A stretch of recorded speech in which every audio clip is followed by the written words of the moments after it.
ياه، أخيرا افتكروا إن في بني آدمين عايشين هنا بجد.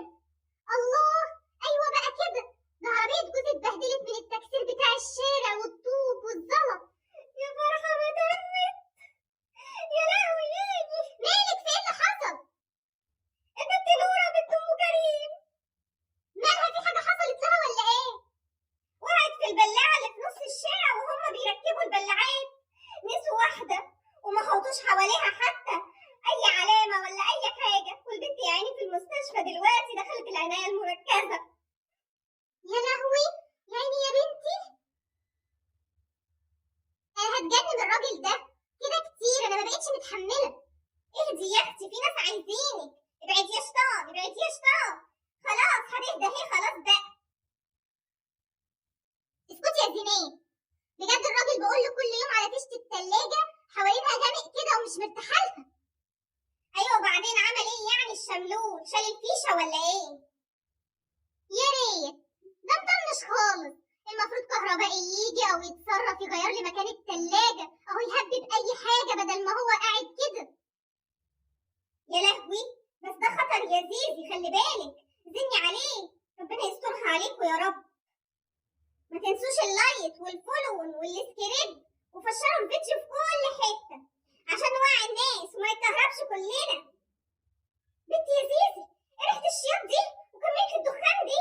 ايه يا بنتي، انتوا كويسين؟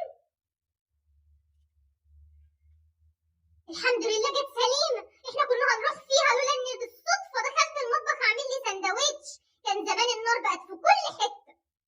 يا نهار ابيض، كل ده من جوزك، اهمل لحد ما كنتوا هتروحوا فيها، وهو دلوقتي بقى خلاص هيصلحها ولا هيعمل ايه؟ ده جه وما راحش الشغل وصلح الفيشة وغير لي مكان التلاجة برضه احتياطي عشان خاطر الامان. طب ما كان من الاول، ولا هو لازم تحصل مصيبة وبعدين نتصرف؟ لا حول ولا قوة الا بالله. الو، عامل ايه يا ابو العيال؟ اهدى، مال صوتك؟ في ايه؟ الفرامل تاني؟ طب ما تروح للميكانيكي بسرعة. هو ايه اللي ما خلاص جت سليمة؟ ما انت لسه بتقول كنت هتدخل في ترول اهو، وكان ممكن بعد الشر يجرالك حاجة. روح صلحها واخلص منها بقى، اهم حاجة حياتك، احنا عايزينك يا اخوي. ايوه يا حبيبي، ربنا قدر ولطف المرة دي، ما نضمنش المرة اللي جاية يحصل ايه، ما يمكن ربنا بينبهك عشان تصلحها. بقالها قد ايه وانت ساكت؟ انت مستني يعني لما يجرالك حاجة وبعدين تبقى تروح؟ اهدي يا زينات بالراحة كده. طب سلام انت يا حسين دلوقتي، سلام. فيه ايه بس؟ ما بقى كويس اهو، وقالك خلاص مفيش حاجة، مكبرة الموضوع ليه بقى؟ لازم تعملي يعني من حبة قبة؟ ارحمي الراجل شوية. ارحم الراجل ايه؟ ولما ترمل يا اختي والعيال تتيتم هترتاحي ولا هتصرفي علينا؟